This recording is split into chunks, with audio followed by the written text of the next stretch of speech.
I am so happy to have another conversation with Bill Crowley. I really miss. I've worked with him so often on so many cases, starting with Trinity and then going to Peru with Ricardo Gonzalez and going to New Jersey to research Val Thor and Howard Manger and going to Southern California to Giant Rock to Desert Center. I mean, we've been all over. We've been all over. But when we get quiet and have coffee, Bill keeps telling me my big passion is Sasquatch. Well, I, Paula can't go there. I'm not camping. I believe you. I don't need to meet him or her or it, or children or anything. So I believe your story. And I don't know where you want to start, but for this master class, you went camping. I don't know if you, and you had an experience. I don't know if you want to start there. It's your show. So tell us what you did and what you think. Okay, sure. Well, it's great to be back, Paula. So thanks for having me on. And hi, everyone. Thanks for joining. This is my passion. I love, I call them the Sasquatch people. And what's fascinating is when you travel around the globe, this story of Sasquatch or Bigfoot, it's called by different names. In Russia, they call it the Almasty. In China, they call it the Yeren. In Australia, they call it the Yowie. In North America, it goes Sasquatch, Bigfoot, skunk, ape, lots of different names. But these stories are, even pre-Columbian. So before Columbus came to America, you had the Vikings, Eric the Red, they talked about battling these massive, hairy, huge 10-foot creatures.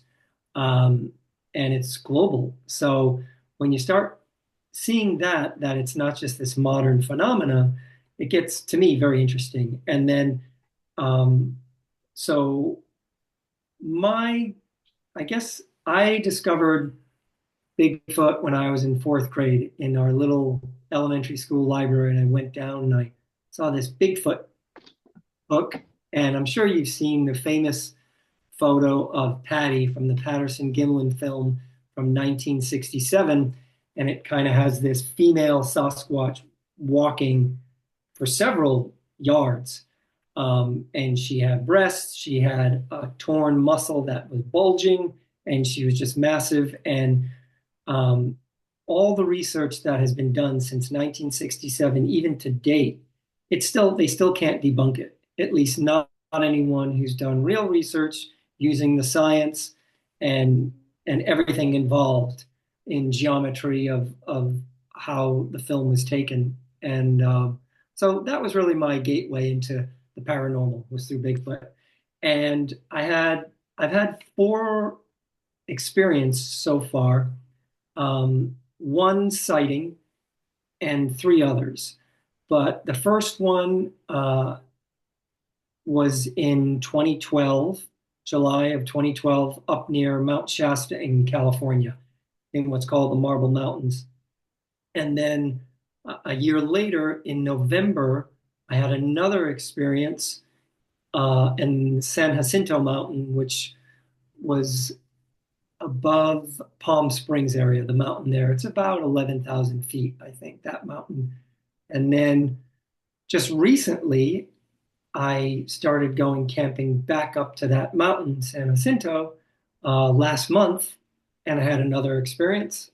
And then 2 weeks ago, I went back up there again, almost to the same site, had another experience. So basically, three out of the four locations that I've had these encounters were all within a quarter mile of each other.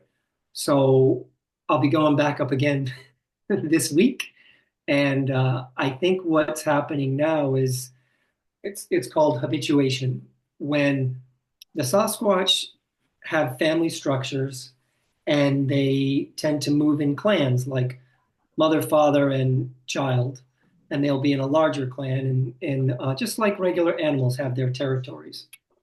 And so I think what's happening now is basically these last three experiences, particularly the last two in the last month, habituating them, meaning they're getting used to seeing me, and they're getting more curious and more comfortable coming closer, interacting more with me.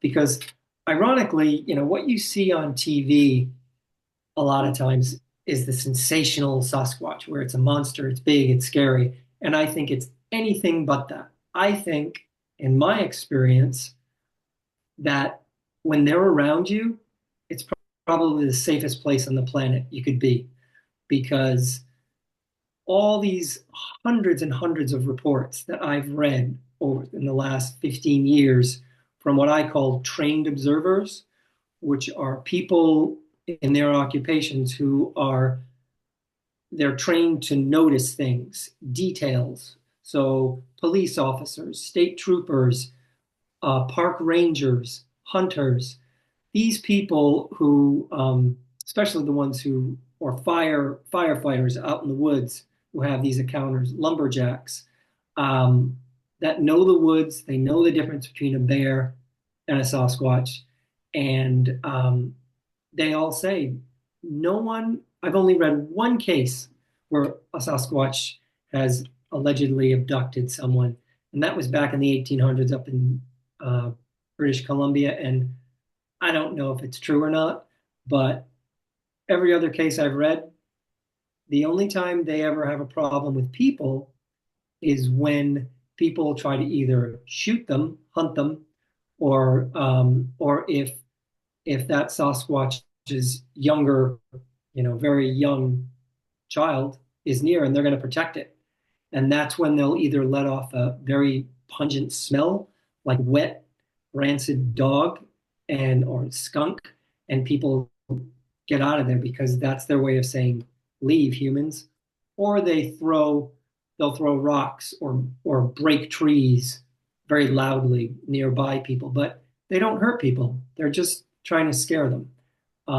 Now, I think the universe is what I'd call we're all fractals of the universe, meaning pretty much people everywhere are basically the same. I think you get vast majority of people, 98% of people are good people. They just want to raise their kids, be happy, and have a nice life. But that 1% to 2% of the population, you get your psychopaths. And those are crazy people who hurt people. So maybe the same way in the Sasquatch world, maybe there are rogue elements, but I haven't encountered any. But like I mentioned before, I think we have to use discernment when we're out there with Sasquatch, because some people go out there and they're a total non-believer and they can have an experience and they'll still later on rationalize it. So no, that wasn't it. And then you have people who so want to believe in them that they think every sound, that's a Sasquatch. And that's not true either. So maybe I guess I'll give one of my stories, and if we want, I can give more after. So this one was from 2013 up in Idlewild, and I was a lot of times, and my wife hates this, is I my theory now, doing this for years, and I've had a lot of experiences, is that, well, let me ask you, Paula, what's the definition of insanity? You're asking the wrong person.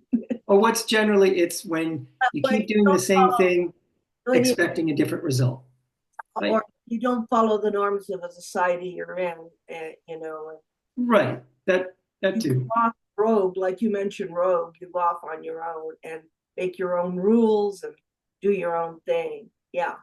Right.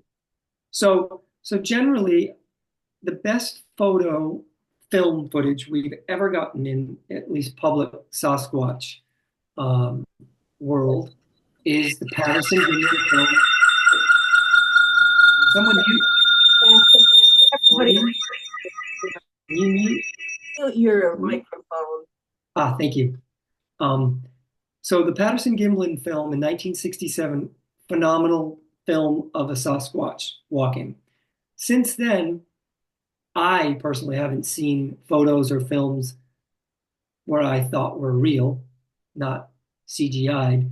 And So you get thousands of people every year going out into the woods, setting up cameras everywhere. And these are high-tech cameras that are great and camouflaged, and still no one gets good photos. So I think when you do that, and if you're not having any encounters, you have to think outside of the box. You have to think differently, like everything in life. If the herd goes this way and you really want success in life, my experiences, you go the other way. And there's challenges with that, but I seem to have a lot more success doing that for me. But that Patterson Gimlin film is the best thing I've ever seen. So because of that, most people, when they're trying to catch Sasquatch, either on film or trying to shoot them or catch them in a trap, they're trying to catch them. That's the whole point. Whereas I think having an encounter with Sasquatch is actually very simple, but it's not easy. You have to do the opposite. You have to let them come to you. So I believe they are telepathic. They can read your intentions, and they're interdimensional. So you have to go out into their territory, in their home, and you're the one who has to be vulnerable. And once they see you're willing to be vulnerable, then that's going to make them come closer to you. It's the same as humans. You know, you're not going to go up to someone who's really aggressive and coming at you with questions and but when you see someone who seems very safe and vulnerable and you want to help them, you're going to go up to them more likely to. So that said, my whole philosophy is most of the time I go out alone, but I'm going to places where I'm at campsites where I know the ranger is going to be coming by the next morning. So I'm not going off by my own, because nature doesn't suffer fools, and it's not wise to go out there on your own, because you break an ankle or something out in the middle of nowhere, nature can dispose of you very quickly, and the weather. So 2013, I'm up in San Jacinto Mountain, about 8,000 feet by myself. It's November, no one else is around. And I just had my zero gravity chair and I was out looking up at the sky because I like looking for UFOs and strange lights. And I used to be a MUFON UFO field investigator, so I have my checklist to try to always debunk things first when I see strange stuff in the sky. So I was just lying there looking up with what I call soft focus with your eyes. You're not trying to look at anything in particular, you're just trying to take everything in. And from a dark spot in the sky, this light suddenly appeared, and then it kind of went from small to very big, and then blipped out.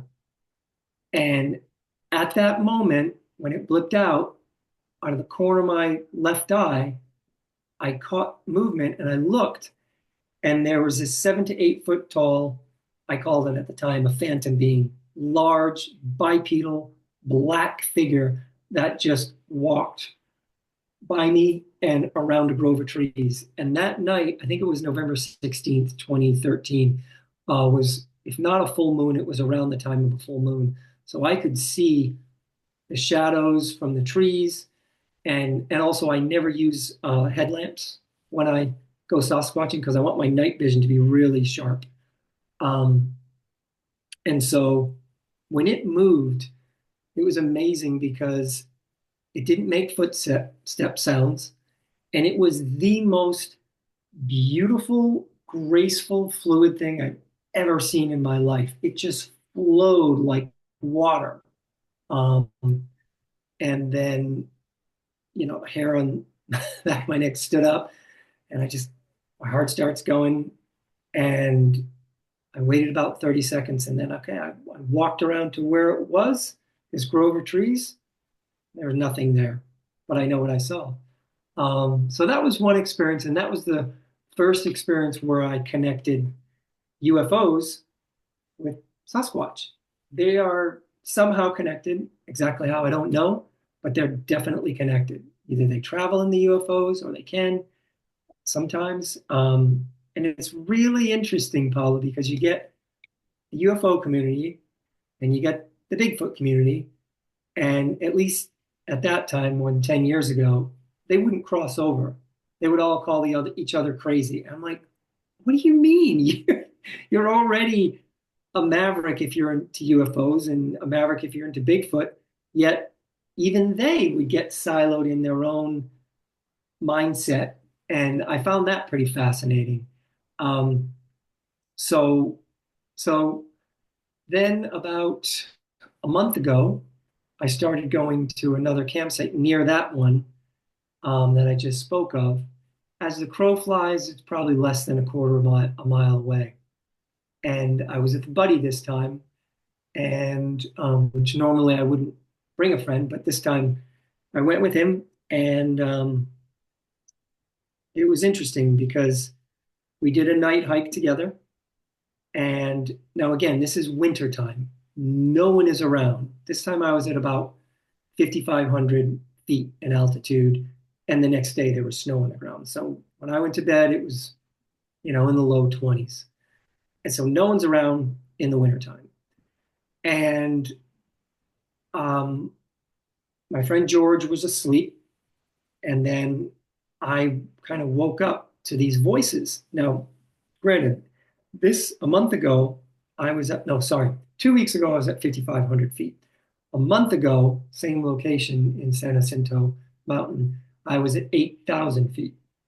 So I'm at 8,000 feet. It's dead of winter, low, low to mid 20s degrees at midnight in a remote place. No one's around. And I wake up to two voices kind of walking towards my tent, behind my tent. That's strange. and and then I couldn't hear if it was English or not, but I could tell there were two people conversing, two entities conversing, walking at the same time. So I sit up in my sleeping bag, and right when I sit up, they stop talking, they stop walking, and simultaneously from that same location, suddenly this massive bear. It sounded like a massive bear, like grunting and snorting. And he starts coming towards my tent from the backside, walking to my tent. And I reach over to the tent and I rock my friend George 3 times hard. He's out cold. I cannot wake him up. He's like in a coma. So I have my knife, I have my pepper spray, and this bear comes to the back of the tent, snorting and grunting and kind of sounded like moving the ground a little, like scratching it. And then he came around my side of the tent, came to the front entrance of the tent, but the flap's down, so I can't see out. And he's grunting and snorting. And then after about, I don't know, maybe 10 seconds, he just walks off, disappears. I'm up for another, hour or so, and then I eventually go to bed, fall asleep. Wake up the next day, and George wakes up, and I said, "Did you notice anything last night?" He's like, "No, nothing," because he was out cold. And so I'm outside the tent trying to look for tracks or anything, nothing. So then I said, well, I told him what happened, and I just said, yeah, I guess it was a bear. It's funny how your head does things. But then later on, once I had time just to sit with it and reflecting on it, I'm like, wait a minute. Bears hibernate in the winter. I'm at 8,000 feet in the 20 degrees. It's hibernating. And bears only come around campsites when they smell food. And there was no food. I was really strict about that. Nothing in the tent. No, we ate, even at the picnic table. There was nothing left there. Everything was sealed up in the car, windows up. And, a few months earlier, it was hunting season up there. So bears are afraid of humans. And they're hibernating at that time. And so I started realizing, I was like, I think that was a Sasquatch. And they have a great sense of humor too. And they're known to be incredible mimics of animals. And so eventually we pack up. I come home the next morning, and for some reason, I don't know why, but on my work desk, I have a watercolor painting of a bear. And in the frame, it says Idlewild. And that's basically where we were, Idlewild, California. And in the frame of the bear, my wife, for some strange reason, decided to put a little sticker of a Sasquatch in the frame while I was gone. So I saw that and I just laughed. I'm like, you got me. Yeah, it was a Sasquatch because they're known to be tricksters. The Native Americans talk about this. They're tricksters. They've got a sense of humor. And as Paula and I have experienced with many of these experiencer cases, historic cases and otherwise, are these benevolent advanced beings, be it Sasquatch people or space brothers and sisters, they usually communicate with you in two ways. These are red flags for you when you get these. Through feelings, very strong feelings, your gut, that you're being watched or something's happening. And two, synchronicities. And when synchronicities happen, usually that's their way of communicating with us. So anyway, that was my one experience. I want And the other, to sorry. ask a question though. Whenever you talk about Sasquatch, especially with me, you talk about heightened senses like hearing, Mm-hmm, feeling, even mm-hmm. probably smelling. And you already said your eyes are used to the darkness. So it's Darkness. like the human has to have a heightened sense, use all senses. They have to be clear and clean in order to perceive. And you and I had an experience in Peru where it was all like that. And then John Mack goes and calls it a knowing. Mm, You remember the mm. knowing because I like that. when he's dealing with experiencers, he coined the word knowing. So in the end, you can use these senses, you can use your logic, which could be your enemy, but Yep. in the end, it's kind of a knowing. I wanted to bring it up because you always tell me that you hear when you're walking in the forest, you hear something. Mm-hmm. Great point, Paula. Yeah, we are sentient beings and we're animals. And our ancestors, thousands of years ago, when we were really living in nature, we had to use all of our senses all the time because otherwise we'd get eaten, you know? So, yes, your hearing, your smell, even like a lot of our space brother encounters, people will talk about a taste. They'll sometimes get like a metallic-y taste. It's interesting. So yeah, you want to be like I make it a rule when I go, and if I go with anyone, what I call Sasquatching, no drugs, no alcohol, because you got to be really clear to pick up on things. And like the Apache trackers, what they used to do is they talked about you walk for 2 minutes and you stop and be still for 10 minutes. And in those 10 minutes, that's when the animals calm down and stuff really starts to happen. So, great point. Yeah, use all of your senses when you're out there. And so, about what, a month ago, last month, I was in a similar location, like I said, about a quarter mile from the experience I just told you with the UFO and Sasquatch, and but this time with my buddy, and he, it was interesting because in this time, the experience was for him, not for me. And what I mean by that is I went to bed early at 8:20, 8:21. I looked at my watch and I was out cold, which isn't normal for me to be out that fast once I get in the tent, but I was out. And basically, it was interesting. On our night hike prior to that, he had said out loud, he said, Bill, I'd really like to have an experience, but it's a little scary and I want it to be a gentle experience. I said, that's great. That's great. Put that intention out there because it is scary. But scary. And even for me, and I've been doing this, when they're near you, they're so powerful, their presence, that it is a little unnerving and frightening, even though I know it's safe, but I still have to kind of go, it's okay, it's okay. So he said that, and during the night hike, we got a couple small rocks thrown in our direction, which Sasquatch will do to scare people away. Little stones being thrown at you. Don't hit us, but land near you. And then at one point on this trail, in these thick bushes, about 15 yards in, it was almost as if two really large hands went big clap. And again, we're thousands of feet at altitude in the middle of winter, low to mid 20s. So anyway, and then we also saw strange lights. You'll see sometimes almost like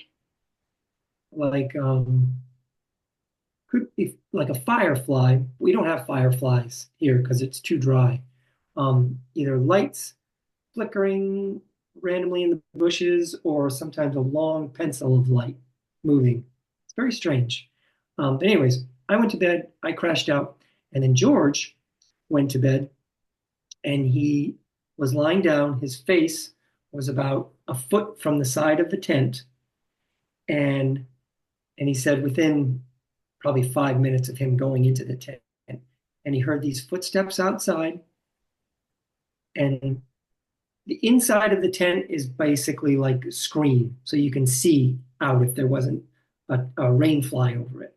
But we have a rain fly over it, so you can't see outside. But something, like I said, about a foot from his face, picked up that rain fly. He couldn't see anything, and it was a full moon that night. Picked it up, and the light came flooding in, and it picked it up about a foot and held it there for 3 seconds, and then in a controlled, very conscious, intentful way, slowly put the tent fly down again. And George said there was absolutely no wind, tents weren't flapping, and then he heard the footsteps walk away, and then he said the moment he started rationalizing it, saying, oh, maybe it was the wind, maybe, he said he heard this thunderous crack that echoed down the valley and came back to him. And he said it wasn't like a little twig being stepped on, it was like a large branch being just snapped, as if to say, no, that was me, that was real. So really amazing experiences. And then I guess I'll tell the last experience I had. But these recent ones, like I said, I think I'm habituating with them. So I want to keep going back up there because now they're getting closer and I think we're going to have more interaction. So I'll have more to report later, Paula. But my first experience up in near Mount Shasta was 2012, and I was with a wilderness survival school, mostly high school kids, and I was one of the elders there, and we were doing around the campfire. It's at night, and we're in the Marble Mountains northwest of Shasta, and that's about, our campsite was probably 6,000 feet, 6,500 feet, and at about 10 o'clock, while they were still all talking, I left, walked up the mountainside up to a ridge, another 1,000 feet or so. So I was about 7,000 feet, and I could see the fire down below where they were. I could hear them, and again, no headlamps. And I just sat there for a couple hours. I meditated to kind of clear myself and calm down, and I just sat there and listened. And it was pitch black that night because the low clouds, and I did what I call a call out, which is basically like a really, really loud. And 30 seconds after I did that, about a mile away, I got a call back. And again, felt like it was about a mile away. And then within 10 seconds of that, I was on a little ridge. It went down into a gully and then up to another ridge. 10 seconds after I heard that call back, I heard very large bipedal footsteps boom, boom, boom, boom, coming down the mountain and the crackling sound. And now I used to think that crackling was twigs being broken, but now I actually think that it might be because they're interdimensional, because there's no way that could have traveled that fast from a mile and a half away in 10 seconds. When they're interdimensional, I think it's like if you've ever seen a Tesla, Nikola Tesla tower with the ball and the electricity, it crackles. It crackles. And I think when they're coming in through another dimension, they're breaking that dimension, and there's some kind of electrical, electromagnetic breakage or static that makes that sound. But anyway, it came and it was on the other edge, other ridge from me. And what happened was it blasted me. And you read about this constantly. When Sasquatch want to get you away, they'll send an ultra low frequency out. And it hit me bottom of my feet, traveled all the way up to my head. And it was just raw fear. Like, this is the last place on earth you want to be. But I had read about it so many times. So telepathically, I said, please stop. I just want to be friends. And like a light switch, gone. It was gone. The fear was gone. And then it came down the gully, came up right next to me up this 10-foot, probably 60-degree sand incline, one step, boom, boom, probably 10 feet from me. And I could tell it squatted down because it was all the grass started. I could hear it. I couldn't see it at all. And then, in that ultra low frequency, tigers have that when they want to stun prey just for like a microsecond. They'll let out that little burst and it just puts the animal in freeze for a split second, enough so that they can grab it. So now the Sasquatch is there in my protocol so that they feel comfortable with me, because I think they're more afraid of us than we are of them, because humans are always trying to shoot them or catch them. So my protocol is I basically stand with my arms out like this and my hands are faced like this. And I do a 360-degree turn. I do it 3 times. And I just either verbally say or telepathically say, I have no guns, I have no cameras. I just want to be friends, and let me know how I can help you and your people. Instead of asking for something, I think in life you tend to get more if you offer as opposed to asking. So that's my protocol. And also, by me giving my back to them, I'm being vulnerable. And by doing that, if I'm being vulnerable to them, I think they're much more willing then to come closer to me and connect with me. So I did that. I tried to talk, wasn't getting anything several times. And then I took out Native Americans, talk about this all the time. They have a gift that you would give to the Sasquatch. They talk about it all the time across North America, Native Americans. So I had a little good luck jade Irish clover, 4-leaf clover, that I gave to it. I said, thank you for letting me be in your beautiful home and for being the guardians, the earth caretakers. And,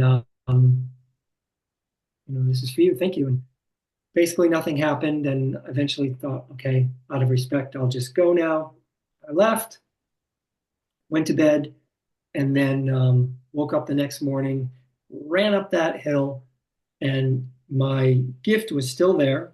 I was a little bummed about that. But then there was a huge track in the sand incline that it only took 1 step to get up. And this was, like I said, 10 feet, 60 degrees or so. And it just easily 1 step up. I couldn't see any articulated toes or anything, but that was my experience. So it's just fascinating to me. So I'll stop talking.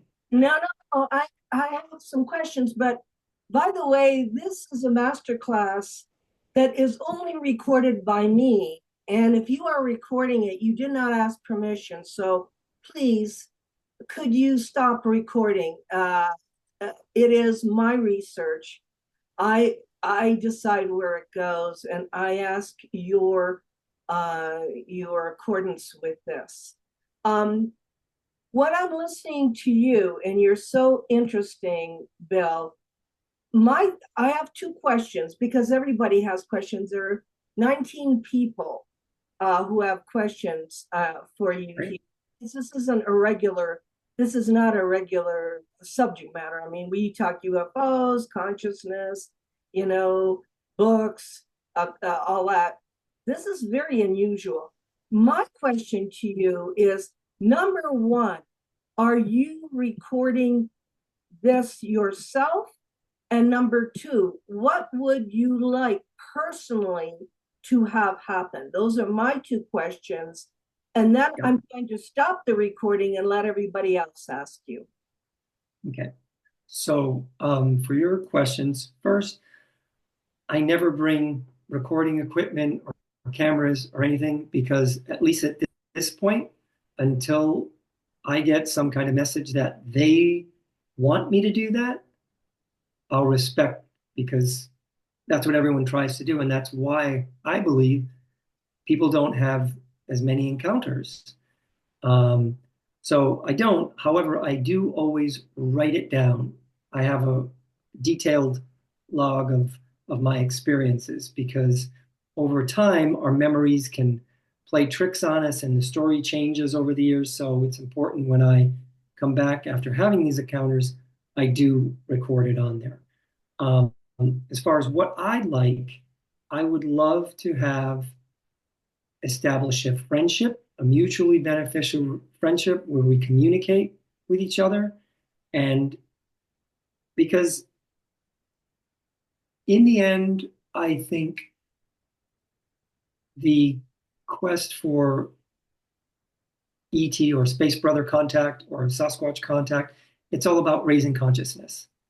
I believe the Sasquatch are here, and the Native Americans will talk about this when times of trouble happen. The Sasquatch have been there to protect the people or help them through difficult times, and they are our big brothers and sisters. They are not simple apes. I think they're much more advanced than us in many ways, and I think they're here to teach us about connecting with the earth. We're part of the earth. We have to take care of the earth. We are from the earth and we go back into the earth. And the whole earth is alive. And I think my feeling is that's what they're trying to teach us. And so I would love to establish a relationship with these beings, gentle giants, learn from them and help them. Okay, Bill, I put out a newsletter and I'm going to put one out Wednesday. Um, is there any way that on the bottom of the newsletter I could put a Bill Crowley update? Because I'm sure everybody wants to know. Ah, that'd be great. Yeah, You update us? I mean, I could put like a little box at the bottom of the newsletter and great. I could do like Sasquatch update. I mean, I know nothing about it, but I think this is research that needs to be shared with the general public. And Mhm. when is the next time you said you're going to go? On Tuesday night, Next Tuesday? this coming Tuesday night. Yeah, I take. Putting out the newsletter on Wednesday. I'm going to put the newsletter out on Wednesday. So I'm I don't going. know. I could update if you text me. Yeah. I could update them because to do the I don't know anybody else that does this kind of research. I mean, I can never do this. This But what you could do is use my venue of my newsletter, which is usually once a month or once or twice a month, Great. to update everybody. The other thing that I think is great, if you could, this is Mhm. all the teacher, the educator, get books that the people in general could read, so they have Mhm. background. Because I know when I went through the museum in Bailey, I was blown away. I mean, Yeah. I couldn't believe Jim Myers took people out in the Colorado mountains. I couldn't believe the Mhm. stories he was telling. but I didn't know. I didn't know unless I went to that museum. So Hmm. this would, enhance the research and give you a platform on my newsletter. Now I know Tamara puts out a newsletter too, but on my newsletter, because you've already been here and there's in Right. video of this, um, unfortunately interrupted by people that didn't respect the situation, but I really, really want to keep doing it, and so you're going Great. Tuesday. You're going Tuesday. Are you picking Yes. only winter? Normally no, but usually, so the first time up in Shasta, that was summertime. And that summer's great, but the great thing about winter, Paula, is that no one goes winter camping and there's no one up there. So when that happens and the Sasquatch know they can hear me much better, or they because there's only one person walking around, or doing a call out, or my friend George and I. And so no, it's not only winter, but I've really recently kind of latched onto that is a huge plus because most people aren't up in the mountains at 8,000 feet in the wintertime in the 20-degree weather. So, but thank you. I would love to do that. And just so you know, like on my our book, so this is the Prepare for Contact that Paula wrote the forward for. And on my website, galacticambassadors.com, if you go to protocol and Sasquatch people and then have Sasquatch experiences, these reports are all written there, but also there's a library recommended reading list. Oh, there is. And yes, and I have all these researched books on Bigfoot, what I feel are the best ones, because again, as in ufology, you have to use discernment.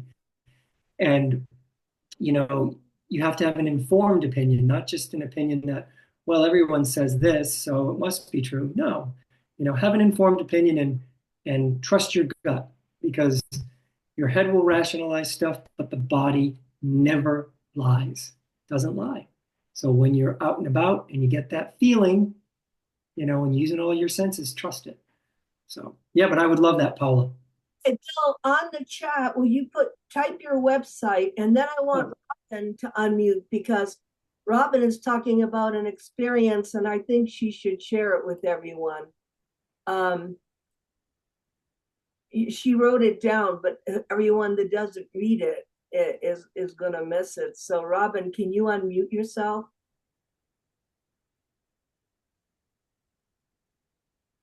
And I just typed my galacticambassadors.com. Oh, I put a space. It should all be one word. Should I retype it? I'll retype it. Yeah. Hi, I unmuted. Robin, are you there? I'm here. I'm a black square. You don't have to be a black square, Robin. I do need to be a black square just for my own comfort. All right. I care for my husband's got dementia and I care. I'm his sole caretaker. I have no help 24/7. So I look terrible and not that matters, but it matters to me a little bit. Okay, well look at what you typed and would you share that with Bill? Because I mean he can't sit there and read all. So okay, so I've had many experiences throughout my life, and I've just kind of started connecting the dots. I'm sort of psychic since I was a kid. And I used to walk, starting in childhood, I would walk and sing because singing is one of my things.